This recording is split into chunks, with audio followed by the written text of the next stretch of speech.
waiting for all of our guests to come in, I want to welcome you. Alpha Kappa Alpha wants to welcome you.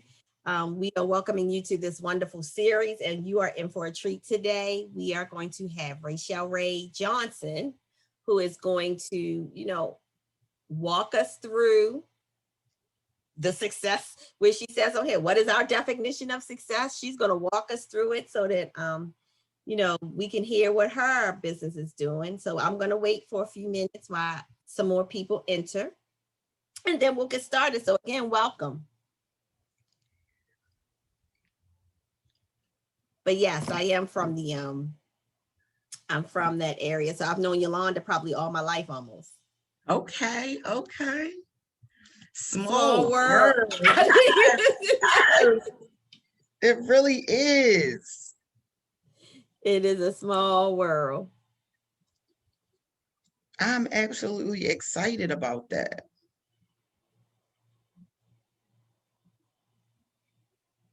That is very, very cool. It is, because then that would make us like family. So now I even feel more better having this conversation. Right. It's like my cousin is doing some great things. Right. I was thinking about that. I was like, but is that corny? So, Not at all. Not to me. I was like, I'm going to keep my corniness to myself. But I was like, so we like once removed. Okay. Like I can be a little corny. No, that is all right. I'm trying to, before we get started, I was trying to find, let me stop share real quick. Let me see if I can find this. Again, welcome everyone who is joining us. If you just give us a minute, we will get started. I am very excited to have this conversation with Ray. And I think you all will get something out of it as well. All right.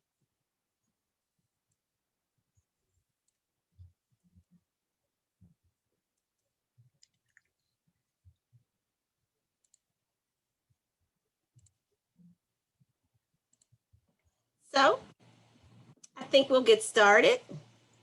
Again, welcome, Rachelle Ray Johnson. You are what we would consider, or what you consider yourself, as a solution architect and the owner of Creative Inc. LLC. Yes.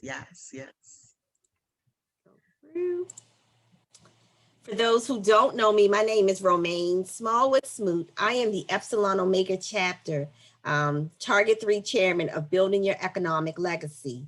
And in this part of our chapter, this is one of the targets that we actually concentrate on, actually building your economic legacy. We do focus on financial planning. We focus on credit repair. We focus on assisting the community where necessary by way of the homeless and transitioning veterans into society, as well as we concentrate on our Black 365, which is supporting Black businesses, which we're doing today, as well as helping Black businesses grow their businesses. So we want to be a part of that. We want to help you.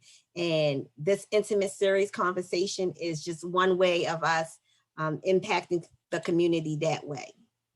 On behalf of my president, Ms. Lois Knight Harrison, again, she is the president of our chapter Epsilon Omega of Alpha Kappa Alpha Sorority Incorporated.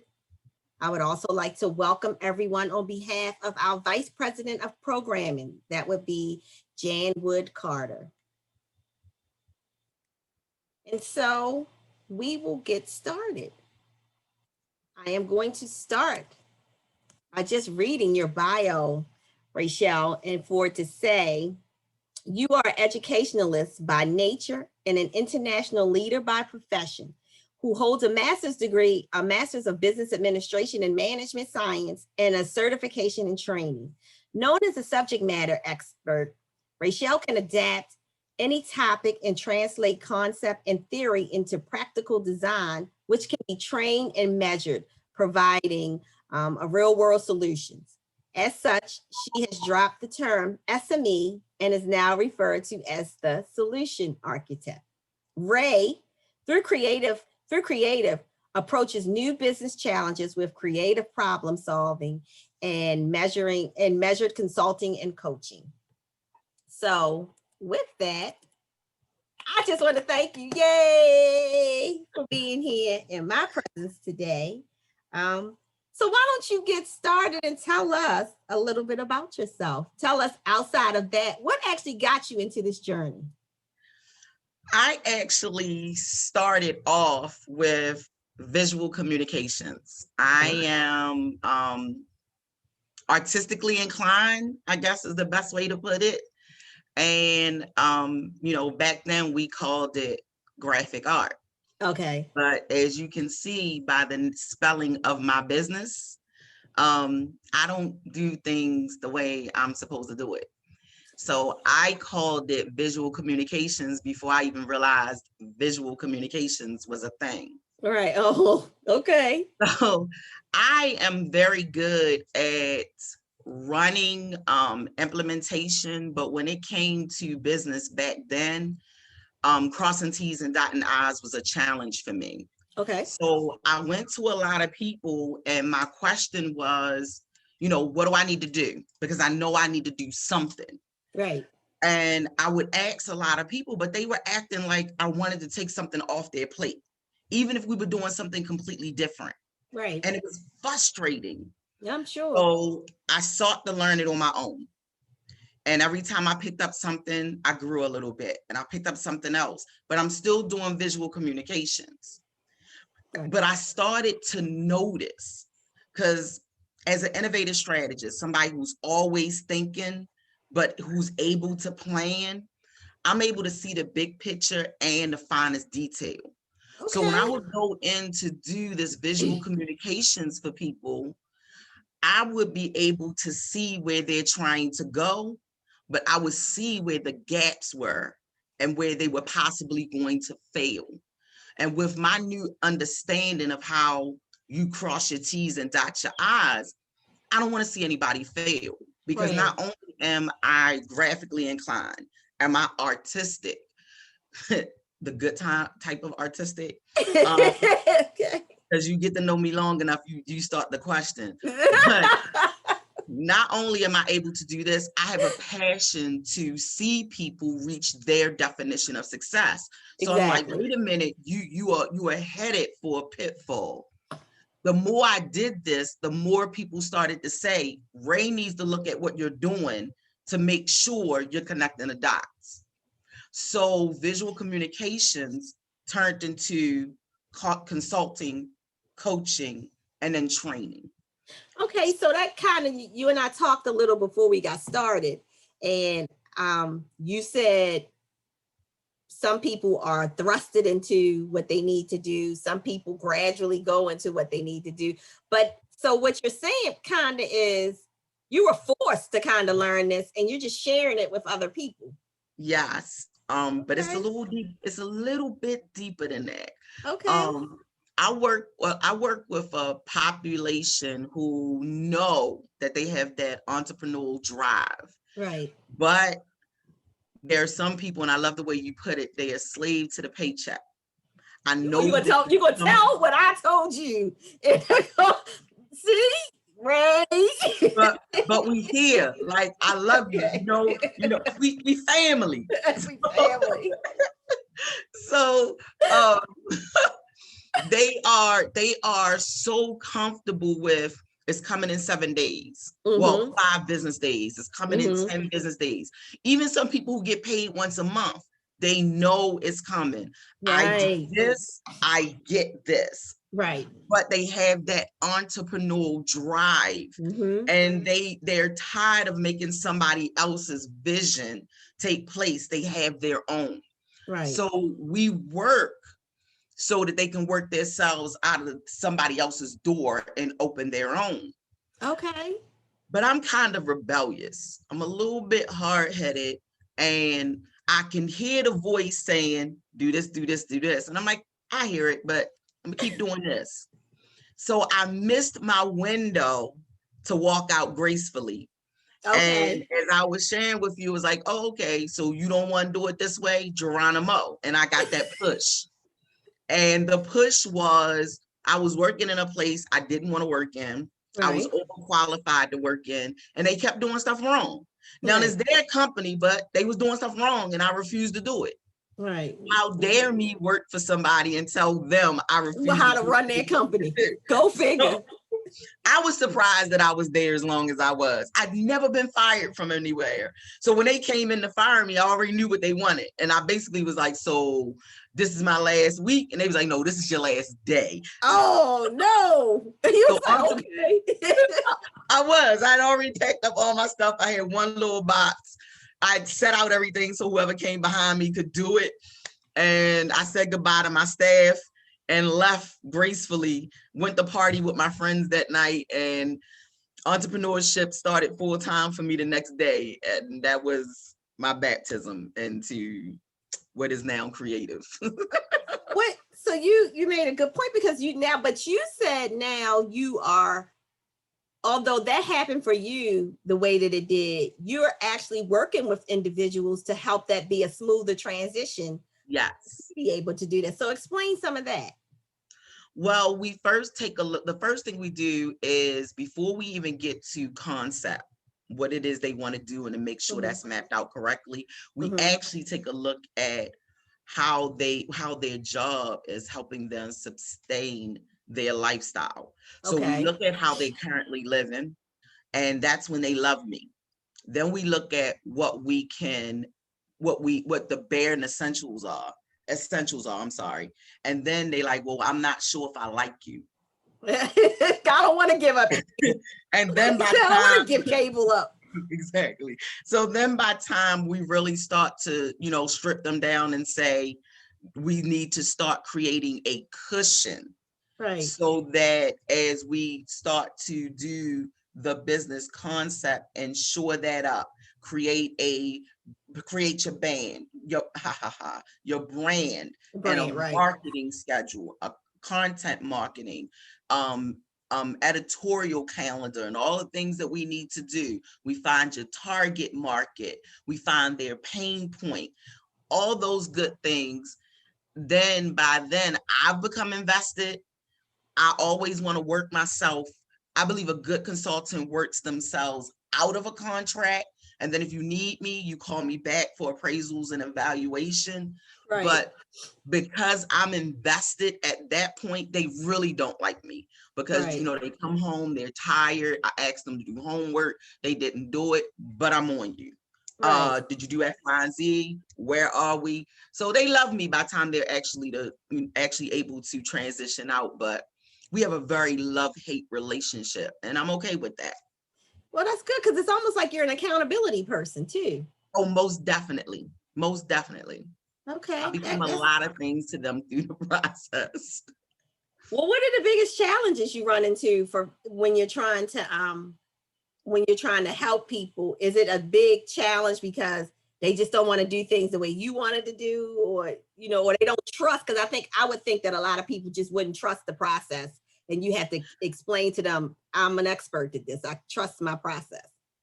Actually, early on, I ran into a couple of people that didn't trust the process, and that's because I didn't vet them correctly. Okay. I now know what to look for, and when people have the desire and not the drive. And that's hard for me because I am so invested in people and seeing them succeed. But I know how to tell the difference now because I've been doing this for a while. It doesn't mean they won't develop the drive, but I know the difference between desire and drive, and you need both for us to work together, because it doesn't help if I'm more invested than you are.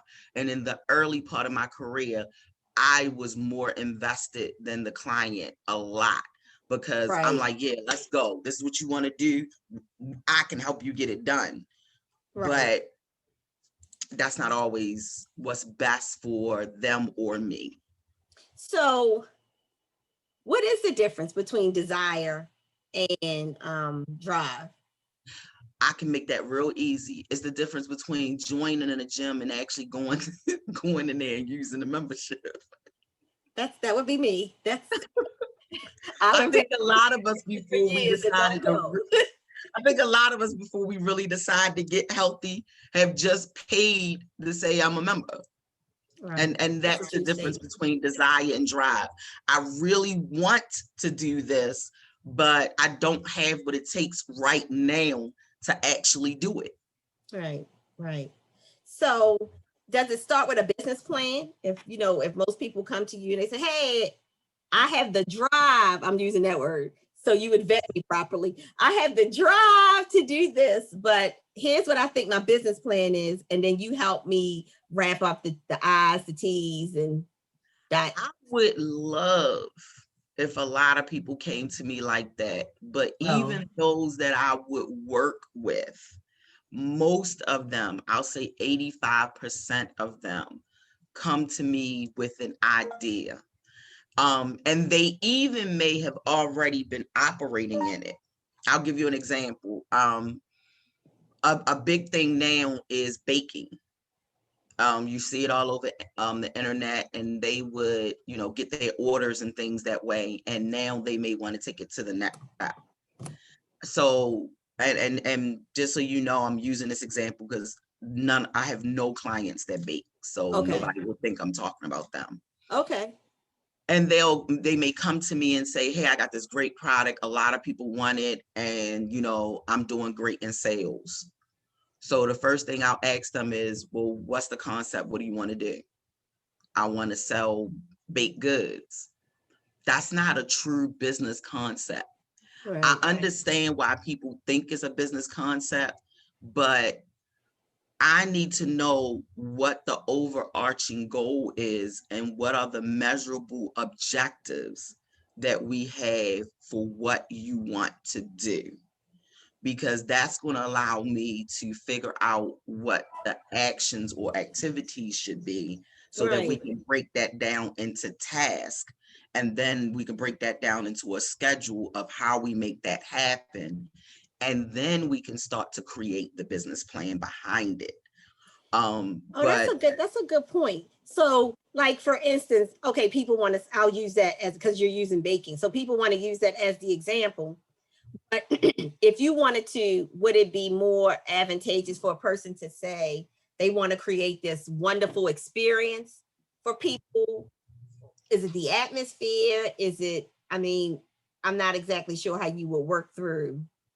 it's literally like, for instance, if someone came to me and said, there is one lady that I talked to, I didn't take her on as a client. Every now and again, I do free live webinars, seminars, workshops. Workshops. Um, Got it. and in these, people, regardless of what their industry is, will come to them. As a matter of fact, I and a colleague, April Nolan, did one last night on branding, advertising, and marketing. And she was a baker. So I'm like, "Okay, so what do you do?" She's like, "I do a lot, but what is it that you do that people come to you?" So we had this conversation a little bit, and she finally had her aha moment, and she was like, "Okay, I do specialty cakes for like birthdays and celebrations. Right. I'm good for cupcakes. I'm good for cookies. I'm good for the desserts in a jar. But the Right. thing that I really do is that. Now, what do you want to do with that?" And she was like, "Oh, I want to expand. I want to get to the point where I can eventually go into an actual Right. bake shop and Right. do this. That I can work with." Now we Okay. can, that's an actual concept that we can really work with, And put some measurables too.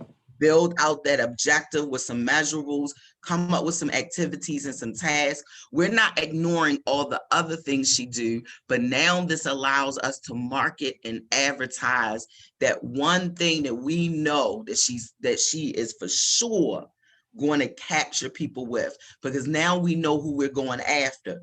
I'm sure there's a lot of people that are watching this that love baked goods. Right. But now we know we're going after moms. They're gonna look at this stuff and love it. We know that we have brides. They're gonna look at this. So we know that when she does certain orders, we really need to drum that up. We can't drum that up and drown it out with cupcakes and Right. cookies and desserts in a jar. We can have that available once they get to your website, but we really need to drum up attention with those cakes, those specialty cakes. And so that's really just finding your niche market and the people that are, so you actually mentioned that earlier. I mean, Mhm. like you're such an inspiration to other people and coaching them along. Who are the people that inspire you? Oh, that's a good one. Um, I don't want to miss anybody because I've had the pleasure and I've been blessed to actually be in the presence of a lot of great people Right. who have inspired me one way or the other, honestly. But to actually give that some real thought and to think back, there are two people who know me the best and have loved me through the developmental stages, literally and figuratively, and that would be both grandparents, maternal Okay. and paternal. Okay. They've gone on to glory now. I actually miss them terribly. There are times now when things happen that they actually told me would happen. Um, Things that I was impatient about that just seemed to them like, okay, just wait a minute. Like Right. they I would say this is what I want to do and I'm impatient. I don't know how it's going to get done and I'm just all over the place with anxiety and frustration and I would talk to one or the other and it was like, okay, girl, my father's mother, Ruth Ann Johnson, um, she would just be doing something like cooking something or baking something or sitting there watching TV. That was my rock and roll grandmother. She Right. might be on her way out. You know, she could be putting some jewelry and some shoes on. Like I gotta go. And she'd be like, you know, girl, like she just knew something I ain't know. Right. My mother's mother, Regis Elizabeth Chase. I would talk to her and she was a lot older, a lot calmer, you know, real motherly. And she kind of would just dismiss me altogether. Like, this is some foolishness. Talk about some stuff that we Right. really need some information on. But yeah, I So it would even just settle now, you. It would settle you when you were, but that's just what grandmothers are. They just got the wisdom of everything and it just keeps you calm. yeah, yeah, Like you're stressing over nothing. We've been they through a pandemic. influence me. Yeah, they influence me a lot. Even now, I can think back on something one of them said or did, and it's like, okay, okay, I hear you. So you have a quote that I actually used as the picture on this for the intro, but I'm curious and I'm actually going to pose the question to the audience as well. But what does success mean to you? Oh, this is gonna sound so corny, but I promise you that it's the truth. If I'm training, it's the moment where I can see that the person that I'm teaching gets it. When I see that they get it, that's success for me. When I'm consulting or coaching, when I realize that we've hit a milestone, then I'm successful. If I'm speaking, when I walk off the stage and somebody comes up to me and say, I can look at something differently, or I can take a takeaway and make this applicable, I've done what I was supposed to do. Success to me is when something I've done positively affects somebody else. I feel good that I've done what it was I was supposed to do. Well, that's a aha moment. How about the success stories of when people come back and say, my business is flourishing. It's doing great. Thank you. Yes, yes, yes. If I helped, I'm okay. I'm okay. So what 3 tips would you give like new entrepreneurs? If you're starting out a business, what 3 tips do you think is the most important that they should walk away with? The first one is know why you are going into business, because you're going to have to hold on to that, because sometimes you are going to be your only cheerleader. Oh, that's a good point. That's a great point. Um, That's a great point.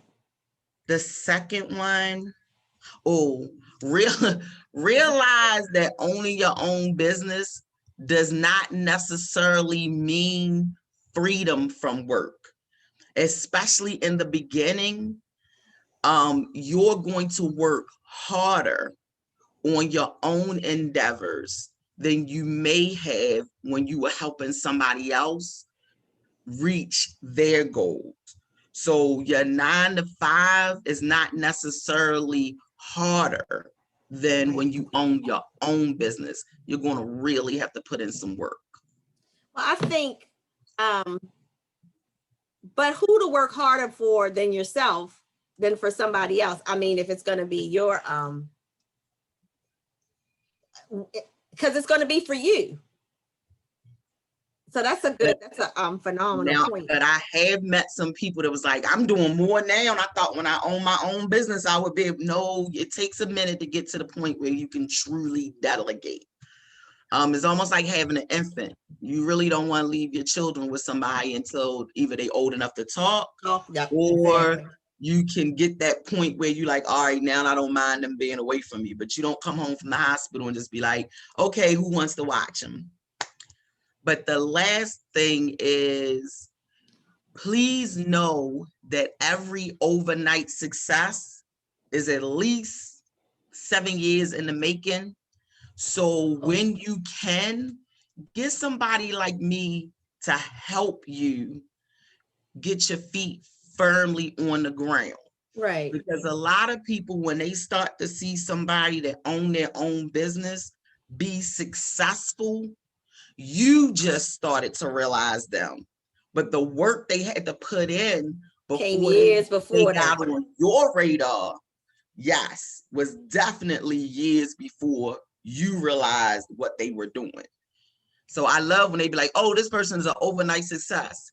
Ask that person how long they was working on what they were doing. True.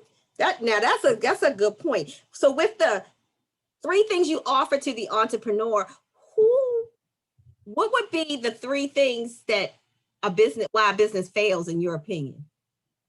Oh, the first thing is failing to plan.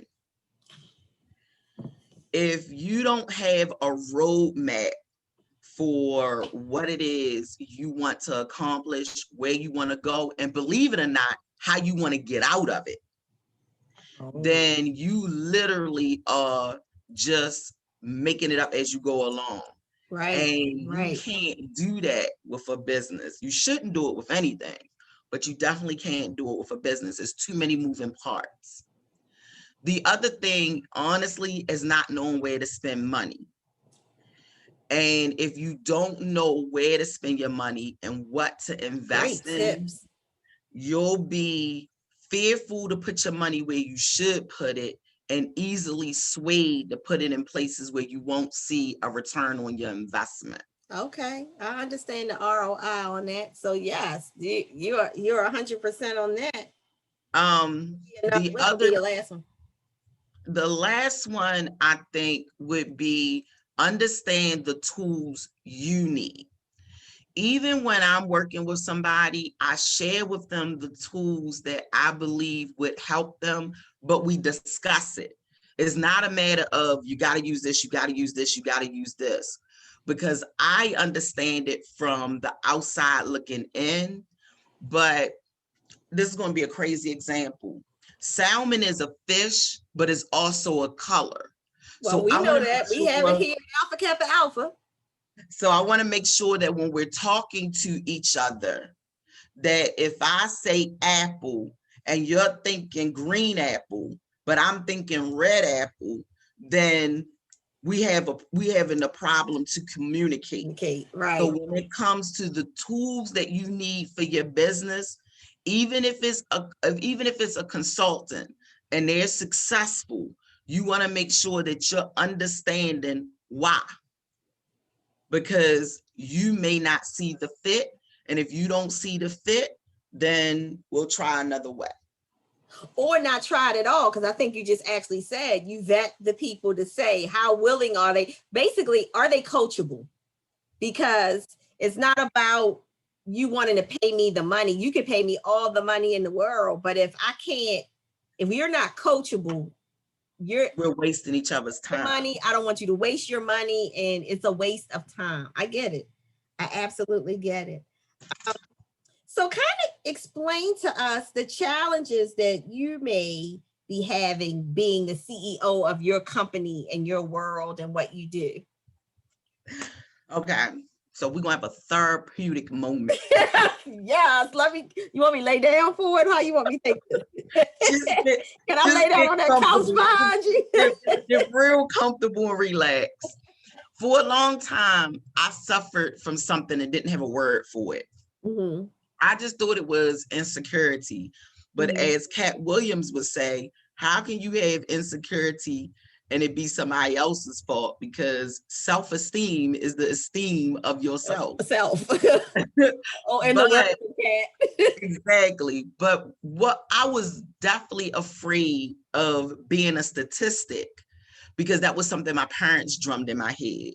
You got to do X, Y, and Z, and you got to do it in this area. Right. So here I am separated from my ex, my co-parent, my partner, and I have this child. I'm gonna be a single parent. I'm a statistic. Then I get into the corporate world. I'm working my way up. I finally get to this plateau. I'm an executive. I'm in charge, but I had no voice.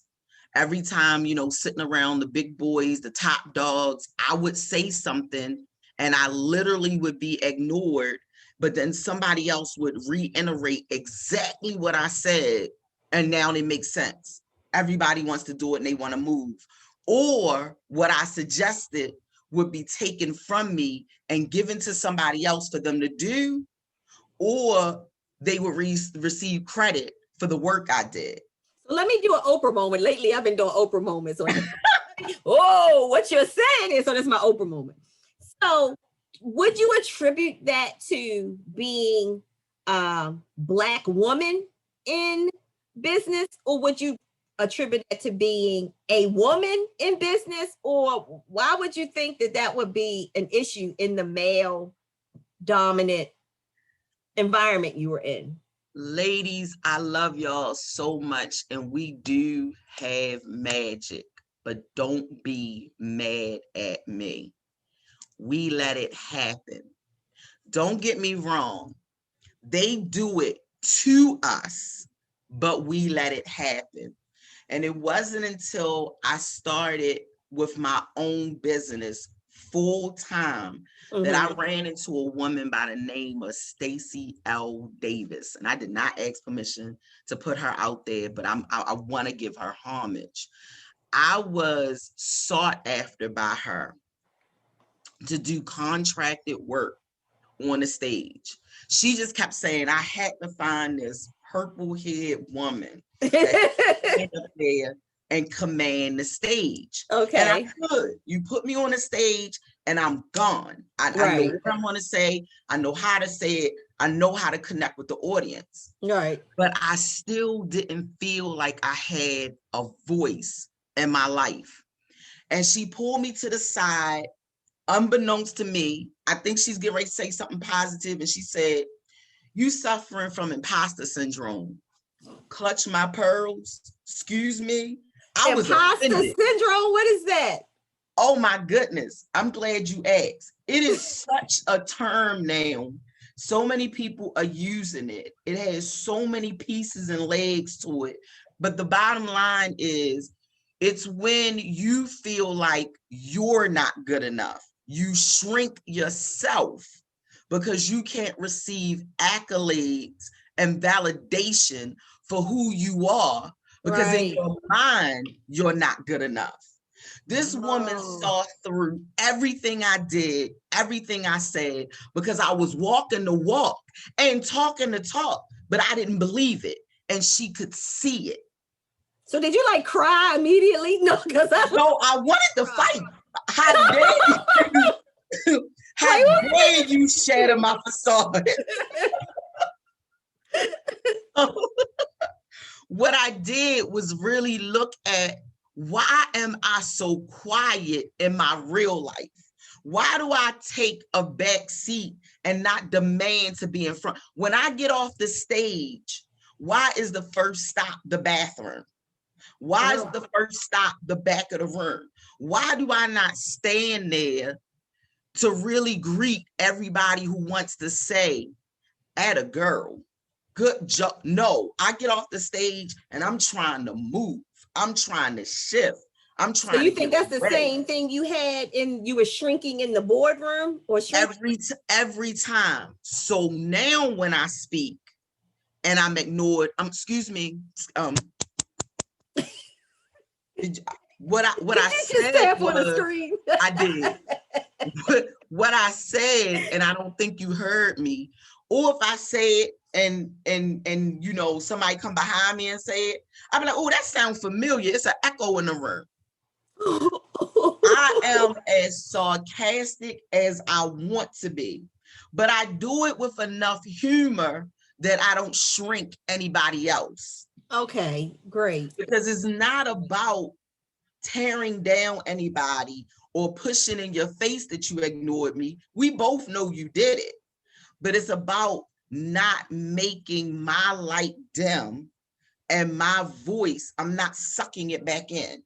Right. I don't want to make you comfortable because I'm good, but I don't want to make you uncomfortable because I know it. Oh, I just want that's to a make great way to sure. put that. That's a great way to put. So, what would you suggest for a person, just like you just said, who's in the room with a bunch of men who has echoed everything she said? Because I'm a lot like you. So I'm very much like, I'm sorry, did that not just come from me? Hello? You know, so I'm a lot like you. I have been in, but what I have found is I'm probably categorized in my counterpart world as the angry Black woman when I'm really not. You're just not open to hearing what I'm Hate that terminology. saying. I knew Hear you it. was going to say it. Yes. So, what And you know what's advice more would you painful give than for that anything? person? Well, the first thing I do is validate their voice, because I don't know how pulling them out is going to shock them. Right. I don't know if I were to say, you know, Romaine, were you trying to say something before you got cut off, baby? Because then that might actually have the opposite effect. So what I will do is say, you know, wait a minute, Ken. I think Romaine actually mentioned that. And if I understand correctly, she was saying X, Y, and Z, in the hope that that will give you the authority back for you to go, you know what, Ray, that is what I was saying. And then Right. have you find your voice. Right. If it doesn't, or if it does, when everything is over, when I come to talk to you, it's encouraging words. Like, girl, I ain't even think about that. You know, you're a bad, bad girl. You're a bad. And I do that a lot to help kindle in them. Don't be quiet. Don't shrink yourself. Very rarely do I have to say those words, but I will if she still doesn't get it. Like, don't shrink yourself when you're in there. You are intelligent. So I'm going to be the help. You smart, you I was getting beautiful, ready to say intelligent, that. you special. I'm Because in my pocket, right? No, I'm pulling you out. Be like, you smart. special, I'm gonna because need that. we do it to, but I promise you, we do it to ourselves. It Okay. happens, but we receive it and we own it. Right. And I'm returning it to sender. Right. Oh, good point. So, You just dropped some nuggets on that one. Let me take a step back. Let me do a moment of silence in my Jay-Z. Um, so I know you're a mom. So how do you find the time to balance for those who are struggling with either starting a new business or doing what you already do in the business, like me, a slave to the paycheck? How do you balance it? Even when I was in the corporate world, I did it differently. I'm not being condescending or conceited, but I work hard. Like, if you told me this is what I needed to do, I wanted to know, I wanted to be the right hand and knew what the left hand was doing. So Right. I superseded, but I did it for a reason. Motherhood took precedent over everything I did. So I knew that if I wowed my employers, whether you gave me props or not, when I said that I need to do this for him and I didn't waver, if I didn't have a voice for myself, the mother had a voice for him. Right. It wasn't a question. Right. So I never worked anywhere, bless God, where if I said I got a PTA meeting, he has a football game. Right, no matter what it was, I'm out the door to be present. But at the same token, if you told me, well, can I have you on a Saturday? Can you come in early? Sure. Now Sunday you don't get me. I'm going to go see Jesus. But you any other time you can have me. But also know he's coming with me. Right. He's well behaved. There were people that would come in and say, I didn't even know he was here, because he's going to sit down, he's going to do an activity. So when I started my business, he was the same place, right there with me. Right. I never had a client to go, well, why is he with you? To the point where he partners with me now. I have clients that will go, well, is Chris coming? Do you require him to come? I have two partners that don't even call, two clients that don't even call to ask for me. They ask for him. Yeah, can I speak to Chris? Because he suggested X, Y, and Z. Fine, as long as you know you're paying creative. And I'll pay Chris. Right, I pay him, you pay creative. So that's how I did it. I was very firm about, I'm going to take care of business, but my job, my responsibility is him. Wow. But I think that's what it is. And what I can say with this pandemic that we've had, it has, although not the best thing, it has definitely, I think, brought families closer together. It has definitely made time spent with people more intentional. And for parents, I know they're crazy out their mind if they got kids at home, but you'll never have this opportunity again to really be fully engaged as a full-time worker, to really see what your kids are doing and, how school is for them. So speaking of the pandemic, how is that affecting your business, if any? It's actually, you had to be more creative in creative. Oh, I'm sorry. Is that a word? I love it. I love it. I did the same thing that I tell my clients to do, as far as when coaching and consulting them, and it actually added a additional service for me. I looked at what my target audience needed and where potential consumers could use me. Right. And after I did that, I pivot, which means I had to move. And then I transitioned, found the path of least resistance. Right. I adopted a new method, and then I adapted to it by making it my own. So you really reinvented yourself, kind of. Most definitely. So that was a good switch. So I told you earlier that I started off with visual communications, and that I am an innovative strategist. Ideation is something that comes natural for me, and so is planning. As people started to call me and ask me, how do I go from in person, or how do I go from doing what I do, which is going to cause contact, to do what I need to do, branding came into the picture. So I started doing branding, marketing, and advertising, making sure that they were really taking charge of their social media. Because if you're not visible, then when you start to make this pivot, transition, adaption and adoption, then it's not going to make a difference. And your So business could be lost just because of that. It can go from being the exactly. best business ever to no visibility at all. So that was the Right. service that I added. Okay. Well, that was a great way to, like you said, pivot to another direction. But I think that has a lot to do with you strategizing, and everybody's not as quick to strategize as quickly as you do. Some people would just be lost in hope on how to do it. Or so I think, wow, that's great. So tell me, because you have a Black son, tell me, how does the Black Lives Movement, how does that change your life? I'm so disrespectful. You said I have a Black son. I call my baby Purple. My baby, my baby is not black. You will lose him in the sunlight. My baby, he's a beautiful dark skinned man. Um, what it actually did, honestly, was it stretched and strengthened my prayer life. But it did change my focus. I'm no longer interested in educating people. I used to think, we need to love and we need to expand education so that Right. people really understand. That's not where my focus is anymore.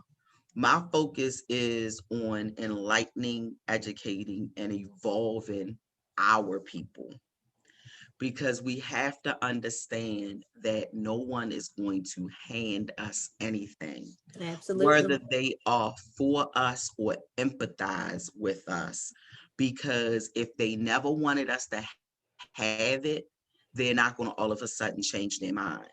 And if Right. where they are is the best for their situation, nobody is going to give up what they have just out of empathy. It makes no sense.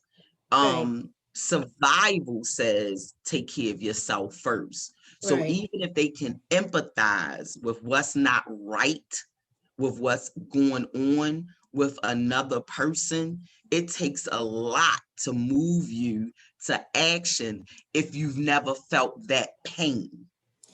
So you would say, for instance, for people who don't understand about George Floyd and the regular life that most of our Black men, I have three black sons, so, had to be pulled over for no reason at all in this situation, nobody can really understand what they're going through.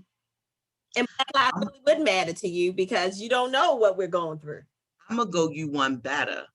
As long as I've been driving, I had never been fearful of a police officer being anywhere near me until the first time I drove with my son. I had a baseball cap on, my coat around me like this, and I was slouched down in the car because I was sleepy. This is when he lived in Pennsylvania, and we were coming from Pennsylvania to Maryland. But when we got to Baltimore, he wanted to stop to get something to eat. The police officer thought it was two men in the car. I had never worried about being pulled over until I felt his anxiousness and saw his whole demeanor change because he got pulled over, Right. even with me in the car. And my rage for him being pulled over and not being told why he was pulled over, he pleaded with me to just be quiet and be still. Right. That was the first time I understood what it meant to be a Black man driving. So if I don't understand it and I have a vested interest, you can't convince me, especially with everything that's going on now, that they understand it. But just like I said about men, they're not the enemy. I'm just no longer concerned with how you feel. your empathy, and you wanting to show that you have it. My concern is, what are we going to do, and how are we going to make things better? And those who are fearful or not convinced that we can, that's Right. fine. Because once enough of us start moving towards making life better for all of us, they'll catch on to the movement, because sometimes some of us have to see tangible movement before we're We get comfortable on enough board. to Get say, on board. okay, let me get on board. So So now I just want to educate us. how do you think you put that in your business practices? Most definitely. I don't turn anybody away because it's business. But when I say that I am extra involved, that right now 100% of my clientele are African Americans, and not right now. I was going to say 100% of what I do in the community, but some of my international involvement is everyone. But I'm not against anyone. I'm just focused on what Our do we people. need to do to be better. So international. So share what you do internationally. How's your footprint internationally? Well, I train internationally. I speak on international platforms. Okay. So that's how I am able to touch people outside of the US. Okay. So a little lighter part of this is how have you been creative as far as family interactions during this pandemic? This is so bad. We snack and we binge watch TV. We don't do anything productive like we supposed to. I've watched Hey, almost every show I wanted to see. well, it's funny because I have had Netflix for years. My kids have utilized it in college. They've all graduated from college. And for probably the first time in my life, I have binge watched Netflix. I've never been able to sit down and watch Netflix, and now I've been able to do it. So thank Oh my goodness. you. I Pandemic. know how the kids use Netflix and chill, but I promise you, I'm doing a definition of Netflix and chill. When I get to, because I don't really watch TV. So now that I get to watch TV, I'm so excited. Like, I take it seriously. I get something good to drink. I get a great snack, and I curl up. And and I don't just watch it till like bedtime. It's like 4, 6 o'clock 4 o'clock in in the the morning. morning. And If you binge watching, then you are watching it until 4 o'clock. Do not get me on Bridgerton. oh my goodness. Bridgerton from like I worked a job with Bridgerton. I worked from 9. I know Oh my goodness. 5 in the morning. And then I'm up trying to talk to clients, and I'm like, don't yawn, don't yawn. But I'm so sleepy, but I'm like, and then I'm gonna do it the next night. Like, I'm gonna do it that same night. It's terrible. Yeah, we're not doing anything creative. We just being terrible. Terrible. We gotta get back. So what would you tell your 16-year-old self? Oh, that's easy. Don't be quiet. Don't be quiet. Don't let anybody shush you. Don't let anybody put you in the background. Your voice is needed. Speak loudly and proud. That's a good example. That's a good words of wisdom. So if you were to write a book, I'm sure the cover would be purple. It would be the color purple. Well, what do you think the title of that book would be? Actually, I am in the process of another project. I've actually written a book. Mm-hmm. Congratulations. My second book is actually on my link tree. Excuse me. That's it is I give it out for free, and You I've give the book out contributed. for free? Mm-hmm. What is that so I can put it in the chat? Survival guides for small business. How not to be taken off guard. So I put that out there. What's your link tree? It's Linktree solution architect. Okay. And I put that out there because of the pandemic. So many people were, reaching out like, what do we do? How do we do this? And so I put this small business survival guide out. So, just in case anything happens where we're caught off guard, businesses will know what to do. Okay. And I contributed to a book in January. So those are 3 books that I already have in the work. But I already have out there published. But to answer your question, this project that I'm working on now is called What Happens in This House Stays in This House, Okay. and other rhetoric that keeps us in bondage. And I'm currently looking for 35 to 39 other authors or writers who will share their story about things like that. And not just that, but things like children are to be seen and not heard. Okay. Stay in a child's place. All the words I use. Yeah, yeah. But there's a whole lot of them, and depending on when they're said and why they're said, they do more damage to us than anything else. Do what I say do and not what I do. And as I've been talking to people over the last 2 years, we bring them up in jest, but when we really get down to it, we're like, okay, that wasn't so funny because this happened, but because I was told this is how I process it. And as an adult, I'm still dealing with it. Right. So Right. I was like, yeah, I want to help people tell that story and tell my own. You are phenomenal. I could talk to you. Well, I mean, you're easy to talk to. So I love, like you said, it looks like I can see when I talk to you, I can tell the difference between desire and driven. So Thank you definitely have come into yourself being an imposter.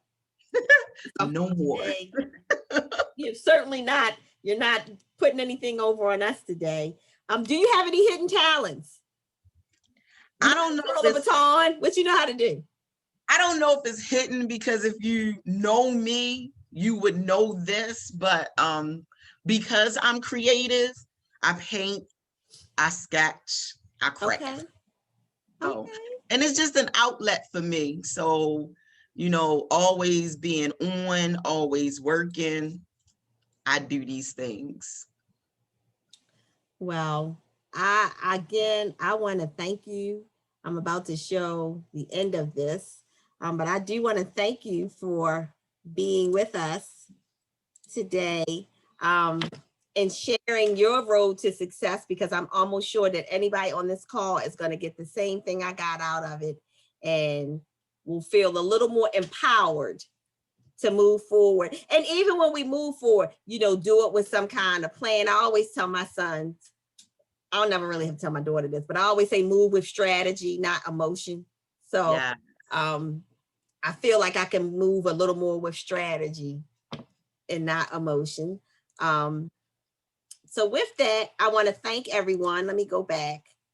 If you are on this call, you will receive a survey at the end of this. We would love to hear your input on what you thought this was, how good this was. I thought it was excellent, but it may not be. And we would like to hear your comments on it and how we can improve ourselves. Again, we want to thank Ray for being here. I do want to tell you about some upcoming events that we do have. Next week, our chapter will be celebrating the Black arts movement. And so we will be having a discussion as it relates to Elizabeth. We'll be having Elizabeth Catlett there on the 24th of next week. We're doing a Black Business Expo. So we will have entrepreneurs on who are showcasing, because again, that is what our purpose is. We want to help entrepreneurs. Lastly, our Women's Arts Movement will end their series for this month as we celebrate Black women. Sonia Sanchez will be on that call. On that webinar that they'll be doing. On behalf of myself and my president, Lois Knight Harrison, my vice president, Jan Wood Carter, we thank you for coming to these events, because these events would not be anything without you. And let me see, I thought I had a question in the chat. Oh, someone just said, thank you for another great event. This was very inspirational. I'm researching how to open my own therapy practice. This was motivation. And thank you for coming, because this was actually motivation for me as well. Again, please look on our link tree that on our website that will tell you about any of the events we have coming up. And Miss Ray, is there anything you want to leave us with? I would ask that you come to my website or connect with me on my social media. And again, if you go to the link tree, it will tell you how you can reach me in all of those places, and take advantage of the downloads. They're there to give you some guides and tell you how to do a couple of things. So please go out there and treat yourself. So I am putting your website to Creative Inc. LLC in the chat so that people can access you that way. And I'm sure your thing will drive people to there. Someone just raised their hand. Okay, I got a raised hand. Robbie, you raising your hand. What is it that you want? You want to ask a question? Give me a second. I can get you to ask a question. Let me see something.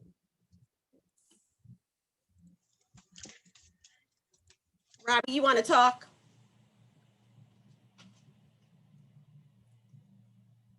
Maybe Robbie raised her hand in error. Let me, 1 second. You might want to unmute yourself. Okay, can you hear me now? Yes, ma'am. Yes. Well, it actually was an error, but I do have a question. Okay. I did that by mistake and I couldn't get out. When you start working with a client, how long do you generally work with them? I mean, how long is this relationship? I do have sessions where we may do just 1 month. If this is someone who actually just needs my help getting visibility. But usually I ask them to give me either 3 months or 6 months, depending on what it is that they need, what phase of building their business that we're in. So if you were on when we talked about the young lady that I just had conversation with doing my free forum, if she and I were to work together because of where she was in her business, she probably could get away with using my services for a 3-month time frame, because within 3 months, that would have given her 6 sessions. And that would have given me enough time to work myself out of that contract. Thank you. You're welcome, my love. Thank you for the question. Okay.